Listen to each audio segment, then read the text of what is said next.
Today on the Marvel Cinematic Universe podcast, we are discussing Black Widow feedback. It's time to talk about it and all the things that you have to say and the things that we have to say about what you say. You know how that intro goes. Welcome to the Marvel Cinematic Universe podcast. My name is Matthew Carroll. And I'm Jeff Randall. And in our third chair, in our producer chair, we have Ashley Coffin. How you doing, Ash? I'm great. How are you? Doing good. Doing good. Just loving life. Like, we're getting Loki, content galore. Last week was what we said. It was the busiest week of the podcast ever. Right. And this week we're just like living in the glow of all this new content, and all the theories that people are kicking out. And living in the piles of hundreds upon hundreds of emails. Yeah. Yes. Yeah. We got that good Svathlafari afterglow about us. If you don't know what that is, check out Legends and Libations on Twitch. Is that one gone? Episode 1? No, that's still there. Oh, no way. Yeah, we thought it was going to be gone in 2 weeks, but it's sticking around for some reason. I guess it's 60 days? No, I don't know. I don't know. So, anyway. But yeah, Stranded Panda TV on Twitch, like they're doing Legends and Libations now. And every other Thursday, right? Every other Thursday. Yeah. Yeah, the next one we're going to be talking about Arthurian legends. Ooh. Because the very next day, the movie Green Knight comes out. Nice. Yeah, so we get to talk about Gawain and his fun time. Nice. All right, well, we're going to dive right in. Let's just get through as much of this Black Widow feedback as we can. Talk about Black Widow. Widow feedback. Kenneth Kaz sent us an email. Says, me listening to y'all's latest podcast while I'm at work is just me milking cows and yelling at what seems like nothing that Clinton Barton doesn't deserve forgiveness. Probably my favorite feedback. Poor Clint Barton. That's really funny. He's yelling at cows. Milking cows and yelling at screaming at the cow. See, he's a damn idiot. No. You get me. Yeah, you get it. Why doesn't Clint deserve forgiveness? I feel like Clint deserves forgiveness. I don't know. Maybe they think that because he went on a crazy murder spree. Yeah, I don't forgive him for his record deal. See, I didn't know any of those people that he killed. It's fine. All right. They seemed like bad guys, right? Yeah, totally. Probably. I mean, all we really saw him murdering was Yakuza guys. Well, and we got told he like murdered a bunch of cartel guys at the border, and yeah, like he's out killing bad guys. He's doing the Lord's work. I'm totally cool with that part of him. It's a Punisher situation. It's fine. Yeah. I think the real problem here is that he let Nat throw herself to her own death. No, he tried to steal that from her. He tried to steal her moment. Don't get me started. He did. It just shows that she's that much better than him. Like, she defeated him in that moment. Yeah. She won. Ouch. Yeah. She won. I still have, I'm like, how come you couldn't just use both hands? Okay, whatever. Yeah. With your Batman. Anyway. Don't get sidetracked. It's so funny to watch Ashley just, like, wrestle with herself. I'm like... Calm, collected. Abby Wilkinson is an email. Hi guys, first time writing in here, but I thought you'd appreciate some of this intel, word choice intended, relating to Black Widow. I wanted to try and get it in before your second cast on Black Widow. As a bit of background, I came into the MCU through my now partner, and Natasha was my favorite character in my introduction to Avengers. I have become a cosplayer through her. I've progressed in writing and art stuff, both that I do for fun, through fan art and fanfic writing. I even started learning a few words in Russian for cosplay, which led me to remember how much I love learning languages, and now I'm officially learning Russian. This film was the biggest fan event of my life. I was really disappointed that no cinemas near me in the UK did midnight releases, but I saw the film with my partner at the first showing. I loved the film. I was nervous about it. I was scared that they wouldn't do right by my girl, but it was great. I'm so glad it was pretty solid. Only really the villain and the height of the action let it down. And I mean the storytelling in the height of the action, not everything else. Personally, this doesn't matter to me. They did right by this amazing character and dealt with so many important themes, which I loved. They did the best they could with the rating, too. Some things are just too dark for a young audience, but they hinted at a lot. I've added the link here to a Google Doc, which contains a lot of my more detailed breakdown of Easter eggs and symbology I saw in the film. I didn't want to flood the feedback with all of them, but you'll be able to access this doc, and I'm also happy for you to share the link to the other pandas so that they can read them too. Thanks so much for this podcast. I've followed for a while, but I really felt the love since WandaVision. I've seen a bunch of MCU podcasts go bad from being critical, to the point the hosts and listeners don't feel positive about the film or show. You guys hold on to the positives while being constructive, and I'm really grateful for this and you. Thank you, Abby. Thank you, Abby. Thank you, Abby. Super sweet. We're happy to have you. Happy to have you in the Panda community. And another UK Panda too. God, I gotta do the whole email over again with the correct accent. An Australian? Yeah. No, Scottish, obviously. Yeah. Or Russian, since she's now officially learning Russian. I love that something that is, in our collective fandom has inspired somebody to do something like learning another language. Yeah. Like, that's so cool to me, how people are inspired to do these great things like this. Like, you're changing your life. You're opening up a lot of avenues that, may not have been there before, with getting to learn another language and be able to communicate with other people that you wouldn't have been able to communicate with before. It's awesome. Yeah. And all because Black Widow was your favorite. Like, come on. I am really glad to hear Abby talk how much she likes this movie, because, I had my issues with it, and I liked it, but I had my issues with it. But like, I just love that a person who feels so connected to this character feels that this fulfilled what they wanted. And that's awesome. That's awesome to hear. It is. It is. Jordan Tapkin sent us an email. Hey, Matt, Jeff, and Ashley. This is my first time leaving feedback after listening to your show since about Captain Marvel. You folks do such an amazing job with making this podcast. Anyways, I just wanted to point out Marvel's lack of attention to detail in Black Widow. After Black Widow and her family get to Cuba, Yelena is holding a Princess Twilight sparkle stuffed animal from My Little Pony Friendship is Magic, which doesn't sound weird, except for the fact that her stuffed animal shouldn't exist at all during this time. Although My Little Pony existed back then, the doll itself shouldn't exist. Possible future plotline, probably not, but just wanted to let you know. Sorry for making this so long. Keep up the great work. Love you guys 3000 and Excelsior. Thanks, Jordan. Thank you, Jordan. I can tell you're a brony, and I dig it. Yeah, we don't kink shame around here, Ashley. It's like, that wasn't Mrs. Diamonds. That was Mrs. Sparkle Pants from... I'm sorry, it was so funny. Ashley's really enjoying the My Little Pony specific feedback. I mean, some people... Specific, that doll came out in... I can't... Some people focus... I'm not making fun of you, Jordan. I'm sorry. Some people focus on hair. Some people focus on toys. Some people focus on maybe he's an stuffed avid animals. collector. You know, I'm not calling him a brony. I didn't say brony with any shame. No, people like that show. Proud. Apparently that like more recent version of My Little Pony that was out a few years. I don't know. It's probably been a decade now. But like a bunch of people got really into it. Like they thought they were doing a really like I guess they were writing the show and putting a lot in there that was like for adults or whatever. Yeah, and a lot of people got really into it. That's awesome. So like, I love them. Doesn't surprise me. There's a lot of bronies out there. It's funny. That's super rad. It's interesting because we had this discussion with WandaVision too, with like the Malcolm in the Middle. That particular DVD not coming out in the mid 90s. Yeah, exactly. And if it had come out, even DVDs, just like there weren't DVD sets back then. That was just like not a thing that existed. Right. So like all that stuff was really kind of anachronistic. And now that the multiverse is opening, it's got me wondering like maybe it was on purpose. Right? What if it's a remnant of a timeline crossing type thing? Yeah, maybe Yelena was part of the multiverse war.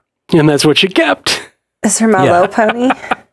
She's a kid. She kept her My Little Pony, of course. Of course you would.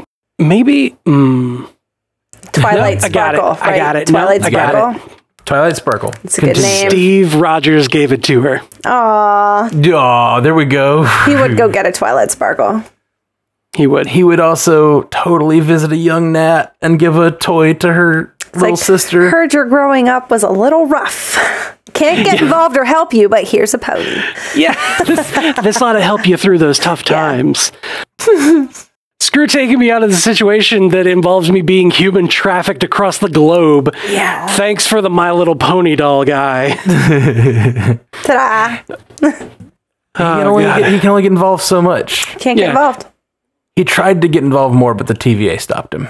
If I take you out of this life, then obviously you don't become the Black Widow and can't go to Vormir and do things that I'm not going to tell you about. You save the universe. You save the universe. Just take my word for it. Get in the box. Get in the box.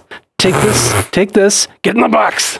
Okay. Dark. Got dark. Yeah, it got real dark. I'm sorry. Let's move on. I didn't even lead it there. No, this was the one time on the podcast it got really dark. It was not Ashley's fault. So proud. It was entirely my fault. I'm so proud. All right, next up we got a rather long one from Gabby, but it's all good stuff, so let's get into that one. Gabby Watkins says, I absolutely loved this movie. Easily top 5 for me. It was the perfect combination of dark reality, humor, and action. My favorite part was when Nat let Dreykov beat her, telling him, you weren't strong enough to do the job, and then proceeded to break her own nose and kick his disgusting ass. I am a little bit disappointed by how little they utilized Taskmaster. He's a really cool mercenary in the comics, so I hope she is better utilized in the future. Ladies, tell me if you felt similarly, but I felt like this movie perfectly captured what it feels like to be a woman. Right off the bat, the beginning sequence is a series of human trafficking clips. As a college-aged woman, I constantly fear falling into this. They did a great job of capturing how it feels to be mansplained to as well. When Yelena says they're almost out of gas and Alexei says they'll make it, Yelena pushes down her emotions and allows Alexei to be proven wrong, as many of us are taught. I can think of so many different situations in my life where I've kept the correct information to myself because a man believes he's right and it's easier to keep quiet. I couldn't help but laugh at this entire scene. Also, the last scene where Nat faces Dreykov made my skin crawl.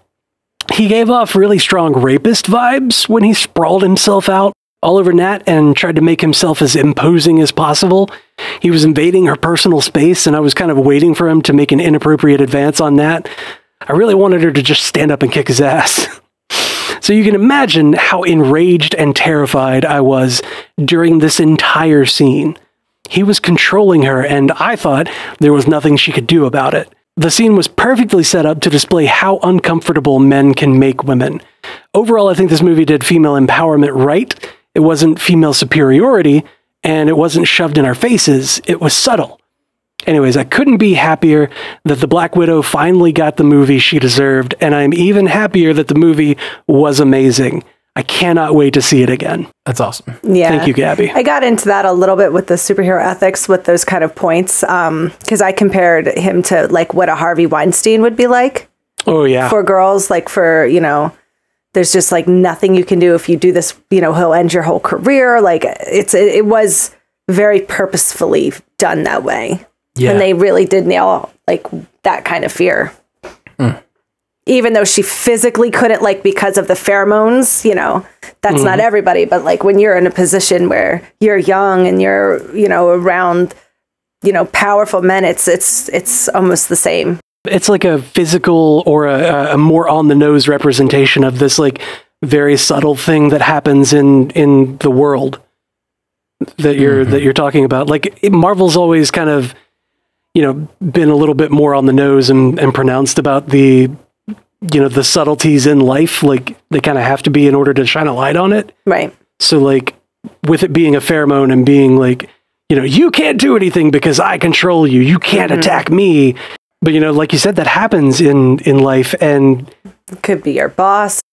Yeah, it's just emotional at that point. It's like, I don't want to do this thing because I know that this will happen. And you always feel empowered by the stories where like somebody rises up over the, I know that this will happen because of, you know, I know that this will happen but it has to be done because this guy has to be stopped, you know? Like, you always feel empowered by those, and I'm glad that Nat got to smash her face and make it happen. Yeah, yeah, me too.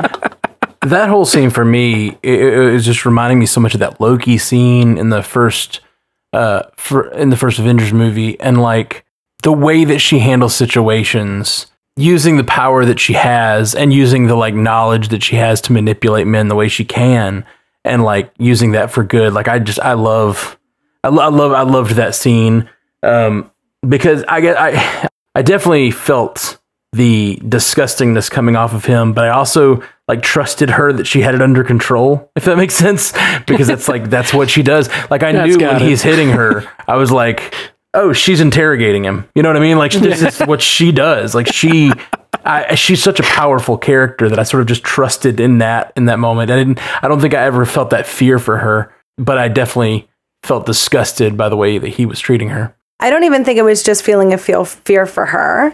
It was just really like when he goes to hit her and she just flinches, like I had a physical reaction to that. It didn't matter if it was Nat. It didn't matter who it was. Sure. No, yeah, I totally agree. Yeah. Yeah. And I think a lot of the lack of, you know, feeling of fear is not really identifying with that situation. Like Matt, you and I are big guys. No, for sure. Like we don't have situations that calls back to our past. I still felt very, like I said, disgusted for her and like the horror of the situation. Well, I mean, it's a prequel. Obviously, she's going to get out of it. It's just the way that they portrayed the scene. They filmed it in such a way that it just kept getting closer and closer and closer. The camera kept zooming in closer on the two of them. The room got very small, and then he did start to beat her up. You know, it was, and he's screaming and yelling. It's, you know, it felt. It reminds you, you know, of times that if you've been in those situations, like character, superhero aside, you know, you're like, for sure, this isn't good. Yeah. And you guys were talking about how this makes it more obvious and on the face of it, instead of the subtleties of like real life and things. And like, that's what sci-fi and fantasy does best. It takes those concepts and condenses it down to this like very like, oh, it's a pheromone, instead of all of the various power dynamics that can exist that can cause this same sort of situation for women. You know, there's so many times where you think like, just stand up, just do something, just kick his ass, just like punch him in the face, just punch him in the face. And you know, there's that one thing that's holding you back, or that's that one thing that's holding whoever back, because, you know, I don't want to lose my job. I don't want to potentially, or rather, I don't want to lose this job. I don't want to lose my career. I don't want to, you know, get shit listed from literally everything ever and have to move and change names. And, you know, I don't want all of these possible things to have to happen. But like all of that turns into this pheromone where you see her try. She tries and gets held back by her own, like, because that pheromone is in her, and it's her holding herself back. And it's like, it's such a reflection of the internal struggle that people have. I think it was also a metaphor for speaking up. Yeah. Yes. 100%. Yeah. How just, you know, how terrifying it is to try to like speak out against, you know, people who are done horrible things. I just think there was a lot of layers to those scenes. Yeah. Like it's almost like the action movie behind it is a bit of a disservice to how impactful and powerful that story is, you know? For sure. Yeah. But that's I think what bothered me so much. My first viewing was that like I felt like there's all this intense stuff going on the surface, under the surface, but the movie, after that 40-minute mark, the movie becomes very traditional Marvel, like just beat up the bad guy, stop the floating thing. Like, I wanted it to like reside a little more with her story. Yeah, I'm telling you, it would have needed to be R. Yeah, for sure. Yeah. Oh God, can you imagine what they would have done in that opening sequence if it had been R-rated? I don't want to. I don't want to because it's uncomfortable and I can't sleep. Yeah. Thank you, Gabby, for the feedback. Yes, thank you, Gabby, so much. I'm really glad to hear another perspective of someone else who just really loved what they did with the story, and I'm so glad it's resonating with so many people. A lot of women. Yeah. I mean, I remember when Captain Marvel came out, a lot of women were writing in saying like, yes, got the girl power movie. And then like, here's this one that's so much darker and is still, a women empowerment kind of... it's more of a relatable character. General idea. Yeah, exactly. Because, Captain Marvel, Carol Danvers, is just like, from the moment that you meet her, she is just insanely powerful. Not everybody feels that way all the time. Yeah. So, yeah. Anyway, I'm going to stop lecturing the audience on the, on all of this. Sorry, guys. I got fervent for a minute. Let's see. Kajama sent us an email. Okay, so first I want to mention that I have no comics knowledge. All of my comics knowledge is from people like you that tell me things about the comics. It's a good start. I'm pretty sure that Taskmaster was evil all throughout the comics, but I don't know for sure. So I have a few ideas of what could happen to her. I'm going to put them in order of my favorite to my least favorite. 1, she could come back as one of the most powerful Avengers we've seen yet in the MCU. 2, she could come back as one of the most powerful villains we've seen yet in the MCU. 3, she could die while she's in a hospital or something because she does not look too good. I can't really see this one happening because it seems like she's basically all robot, and the only thing left of her biological body is her head, allowing her to think and feel. Again, no comics knowledge, but, so one of these might be true in the comics. If so, that means I have a higher chance of being right. Kajama the first. I like it. If I'm really interested to see what they'll do with her character going forward. Yeah. I'm glad she didn't get killed, Yeah, same. She stayed with the Yelena. Maybe she brought her into like the Val team. The Val team. Isn't Taskmaster on some of the teams? Some of those evil Dark Avengers or Thunderbolts or whatever? I think it's Thunderbolts, right? Sometimes, more often what happens in comics is that Taskmaster has like a mercenary school that gets hired by like the Masters of Evil or, X bad organization or whatever. Right. So like Taskmaster will be like, this is how Captain America fights, and, train you to fight against Captain America as a mercenary. They're still just like, they're still just regular mercenary guys, fodder, so to speak. Right. So they get shot on. They're like, oh, he was right. Ow, it hurt. I think Kajama said that she'll probably be one of the most powerful. I don't know if I see it that way. Like, she's definitely powerful and strong, but like, Nat could go toe to toe with her, right? And Nat is awesome, but from a physically imposing perspective, like if Thor and Nat went at, like Thor walks up to Taskmaster's like, yeah, you got Thor, Loki, and showing how powerful he is now, and like Captain Marvel, of course, and Wanda, like Captain Marvel, one of the most powerful Avengers or villains. I don't see that from her right now, right? But I think that she will be part of a very interesting story going forward, especially like it seems like if she's making this training school, she's got a bunch of students already, right? Like, if they go off and do this thing, Widow Academy. Yeah, some sort of Widow Academy that's like them making their own choices, though. That could be really interesting. Yeah. Could they be the Hand? No, that's a terrible idea. Stop it. It's a bad idea, yeah. Stop it. The Black Sky? Black Sky. No. No. Don't like it. Nicole T sent us an email. Hey, MCU cast fam. I loved Black Widow. Part of that was a sense of relief that it was so good after such a long wait.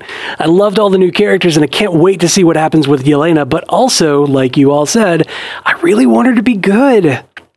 Which brings me to, I totally agree that Melina and Alexei are not redeemed yet. But I'm really hoping that we get a redemption story for them because I desperately would love to have a tired, middle-aged mom as a superhero. The world weariness, the different problem-solving approach, I feel like that's something that hasn't really been out there yet. And as a middle-aged mom myself, it would be so awesome to see that on screen. Plus, no one would complain about more Rachel Weisz. Right? Nope. Keep doing the good work, folks. You are all the best. Hey, thank you, Nicole. You know what, Nicole? You got it. You got it on the nose there. If we get more Alexi, honestly, I don't even need him to be redeemed. I just need him to come back over and over again. Like, give me more Alexi. Yeah, I really don't mind if they stay sort of like in the grays to evil area. I do want more of their story, though. Mm-hmm. Mm-hmm. Yesterday. Okay, so yesterday was my wife's birthday, right? So I took her to brunch, and she was like, I have been feeling better lately. She's getting over a cold, like, just like a 24-hour cold, basically, but she's still got some snottiness going on, how it kind of takes a little bit to filter out. Right. Anyway, she was like, I'm feeling a lot better. I have a lot more energy. And I just started laughing my ass off. And she looked at me like, what the hell are you laughing about? And I was like, I just got out of prison. I have so much energy. And of course, I'm the only one that laughed at it because she was looking at me like I was a fucking idiot. No, not you. Not me. Thanks for that, Ashley. You totally made me feel better. You should. Let's hit like two more. Okay. And call it a podcast. It's a podcast. Sorry. Sion Aidi sent us an email. Hey, Jeff, Matt, and Ashley. I finally got to watch Black Widow and listen to your podcast, and I thoroughly enjoyed both. Yay. The movie had lots of sweet, sad, and amazing moments. I think Yelena is one of my favorite characters now. She is so funny. I also found it to be so sweet when Natasha and Yelena were drinking that Yelena said she wanted to get a dog, and then in the post-credit scene, she actually got a dog. Also, I'm really interested to see what it would have been like if we had gotten Black Widow before Tafatwas, because we could have seen Val in a very different way. For sure, yeah. Mm-hmm. Last thing, one problem I have with Black Widow is we're just told Dreykov survived without any explanation on how. I think it would have been cool if we saw another flashback of him escaping with his daughter. It could have built more, on that story. True. You guys are one of the best podcasts out there.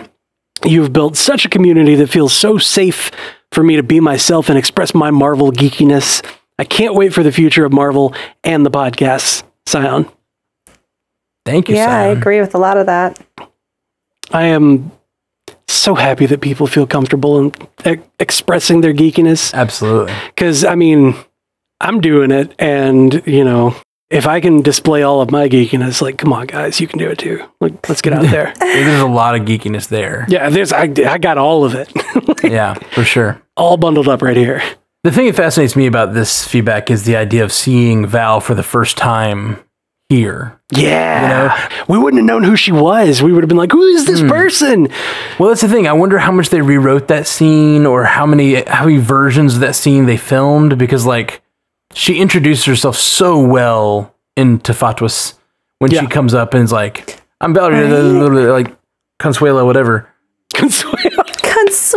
Contessa. Contessa. My abuela Consuela. You can call me abuelita. Oh God! What's the whole thing? Do y'all know it? Contessa Valentina Allegra de Fontina. All right. De Fontaine. I'm sorry, de Fontaine. I was close. Call her Val. Don't call her that. Keep that in your head. Yeah. That's such a great introduction for her. Like, I can't imagine that wasn't like part of the original like scene that introduces her. You know what I mean? Like, or we would just been would have been totally mysterious at this moment who she was. We would have been waiting months to find out like who is this woman. Do you know how much speculation people would have the three of us we would have done? Mm-hmm. Yeah. She had that purple streak, though. I feel like it would have been hard for us to put that together. Victoria Hand. We probably would have definitely talked about Victoria Hand. Like, does this mean S.H.I.E.L.D. isn't canon? Da da da da da. Like, Like, the first thing that I would have theorized about is that's Victoria Hand, and she is the liaison for the Dark Avengers, run by Hammer Industries. Yeah. Or, like, run by the organization Hammer, not S.H.I.E.L.D., but Hammer. And Norman Osborn is who she's working for. Obviously, I still think that could be it, but that's beside the point. Like, I really hope we get a multiverse where they can start having all of the Spider-Man characters in the MCU proper. Like, I really want the multiverse to open that possibility up, which to me means we find out that the multiverse that Sony is telling, the story that Sony is telling, and is all in a different universe. Like, that's what I want to find out. And that the Tom Holland is our Spider-Man for the MCU. And we get, like, you know, we can get Venom movies that are, like, actually built in the MCU, built properly. Hashtag not my Spider-Verse. I get it. Yeah, I really want that. I really want I just want that hashtag. So in response to Sion, I also felt that Yelena was an incredible addition to the Marvel verse. I love her jacket, or rather her vest. It's got so many pockets. It's so cool. You can carry so many things like you don't even know. I'm still aware of cargo shorts. Like, I know that they've gone out of fashion or whatever, but like, you can carry so many things. Come on. Well, I think it's also everything making fun of women's superhero costumes in the past. None of them had high heels. Everybody had something that was, you know, working for them. Like, you know, the pockets thing would be something that you would have if you're on the run. Yep. Not, you know, the sexy, tight, weird, you know, things with the heels. Yeah. If you were an international assassin, you would probably need tools like all the time, and you would need to have them on your person. Yep. It also just establishes her as a slightly different character. Like, I agree with you completely. And I think they're moving that way with more of the heroes being less like wearing heels all the time. And they make fun of the hair flip, but that's an iconic thing that, like, Black Widow poses sexy while she's doing her flips and kicking people. Yelena's setting herself up to be a different character than Nat was. And part of that is she's just a very practical person. Yeah. And I love that. Even if that's just representation for that, her being different than Natasha. I just thought it was a whole big joke about how they sexualized her character in the other movies. Yeah. Just a big meta commentary. That's great meta commentary, except, and we didn't talk about it on the main cast, but I'm going to talk about it now. Half of that movie, the Black Widow movie, is shot from behind Black Widow's ass. So like I saw people talking about that. It's like one. It is not like one thing. It's not like a ton of it though, and it's a female director, and it's kind of like, well, then we can't have Chris Evans with his shirt off anymore. We can't have that. We can't have. I'm not saying you can't have it. No. Wait. We cannot. Do not have this discussion. You cannot take away Chris Evans shirtless from the world. How dare you? My point is, I didn't think it was overly sexualized. Like, even those shots, I know that she had like a lot to say in final cuts, and she worked really hard with the directors, and we can't take it completely away. Like, we can't take all her sexiness away, because that's also not empowering. I just didn't think it was as much as everybody was saying it was. I'm not saying we had to. I did think it was a lot. And maybe that is our different perspectives. And because every time that was on the screen, I was like, well, there it is again. I noticed it. I wasn't complaining. I was just like, oh, well, thank you for this glorious gift here. And yeah, I'm not complaining either. They do it so many times in Winter Soldier. They do it all the time. But I didn't think it was too much. She wasn't like, she wasn't getting a shower in any of the scenes. You know, she didn't wake up in just like her bra and panties. She was always fully clothed. They have some scenes that are like shooting what, you know, she works hard to do. Yeah. Which is keep that ass. It's not easy.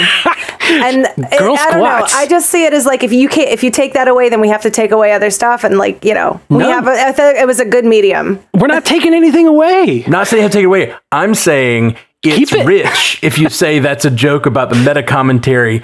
I think this movie was almost just as much as the other movies focused on her ass. Okay. I'm not saying they have to take it away. I'm just saying, like, I don't buy the meta commentary as a joke because of that.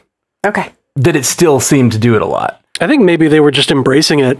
Yeah, it's fine. And like you said, from a female director, it is a little different. Right. Last one.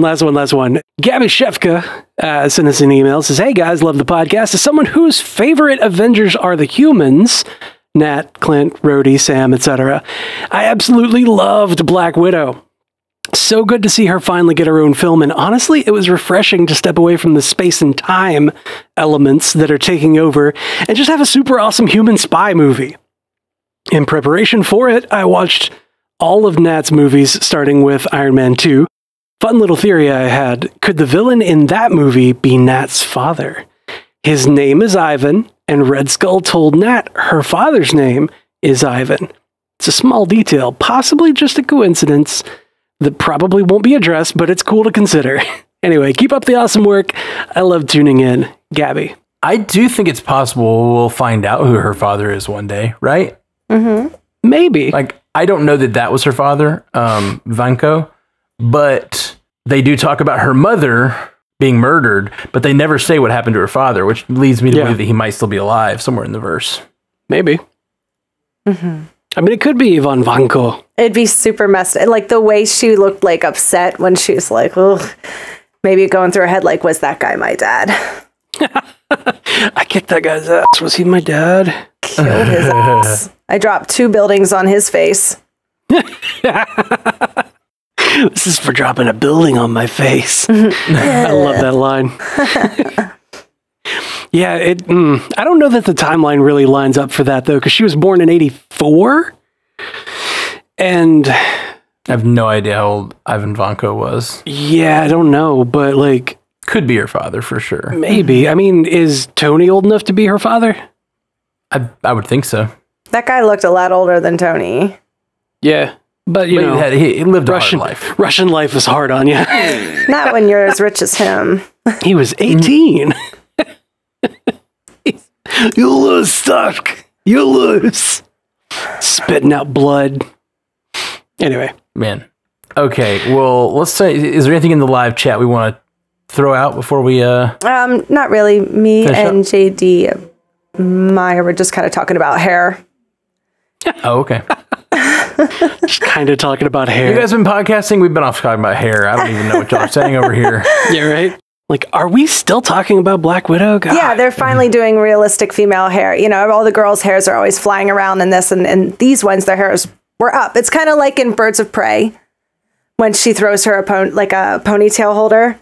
Oh, right. Yeah, I love that. And like Sylvie even has her hair up a lot. Oh, yeah. Like we're starting to move towards a lot more realistic looks for women. You know, no heels, hair up. Hair ties, yep. I remember when Sylvie put her hair up in the train, I was like, oh, okay, practical. Yeah. I like it. Dun-Dun's asking if we talked about Yelena being snapped. I know we did a little bit on the last cast. Did we? But is that confirmed? Because I remember we were like, if that's what happened, but we don't know. Yeah, I mean, it would make more sense that she got snapped, so because she wouldn't have been there to help. To help at all, and exactly, and Nat or been there in Endgame with her sister. Or whatever. No, it makes more sense for why Nat gave up her life, maybe her whole family. Mm-hmm. Yeah, could be. I wonder if Melina or Red Guardian got snapped. Like if the whole family got snapped away. Yeah, I'm guessing they did. In even if just from an actor perspective, they haven't aged. They come back and they're like, we're right back where we were 5 years ago. I just got back from the soul realm. I have so much energy. Yeah. Gross. All right. Don't do that.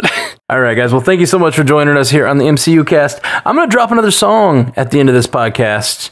This song is another track from the Black Widow album, and it is forthcoming. If you like it, please go subscribe to the Matthew Carroll podcast and follow along. I'll be doing that. I'm going to be making the album in front of your ears on the Matthew Carroll podcast over the next few months. So check that out. This song is about it's from the perspective of Nat in Civil War, when she has left Steve to work with Tony after their close friendship in Winter Soldier, and this is her kind of deciding to turn back and be friends with Steve. Oh, my friend Steve. That's the one. I like it. This is one of my favorites. I've been playing it at a trivia night and stuff. So come to trivia night. Yep. Yeah. Twitch.tv/StrandedPandaTV. Wednesday nights, 7 Central. Oh, shoot. We need to mention that, actually. Yeah. We didn't mention it on the last episode. We should have. Maybe I'll plug this in on the end of the last episode. We are doing trivia this week, and next week is Loki trivia. Loki specific. Oh, yeah. Loki specific. It's Loki episodes 1 through 3 this week and 4 through 6 next week. Yep. And we are giving away a really cool set of Loki horns. A 3D printed Loki crown. Cosplay crowns. Cosplay crown. So on top of all the normal prizes we give away, and you can win a Nintendo Switch and a Oculus Quest, you can't win both. Yeah. Yep. You can also win this cool Loki crown. Loki Is it that they have to be there both weeks, right? Yeah. Yeah, so you have to show up for both weeks. So I'm going to throw we'll do an intro for the other podcast. Yeah. But so come out to trivia this week. It's going to be great. Yeah. Yeah. Loki specific. And I always love the trivia weeks where we do the shows that just aired because I know the answers to the questions. Yeah. Makes me feel all smart. It does. It makes me feel good. All right, guys. Thank you so much for hanging out. Peace. Until next time, true believers. Bye. Thank you for joining us for the Marvel Cinematic Universe podcast, available everywhere you get podcasts, and now a video version streaming live on twitch.tv/StrandedPandaTV and available at youtube.com/StrandedPanda. And if you'd like to learn more about all of our other podcasts, geeky projects, and ways to support the network, visit StrandedPanda.com.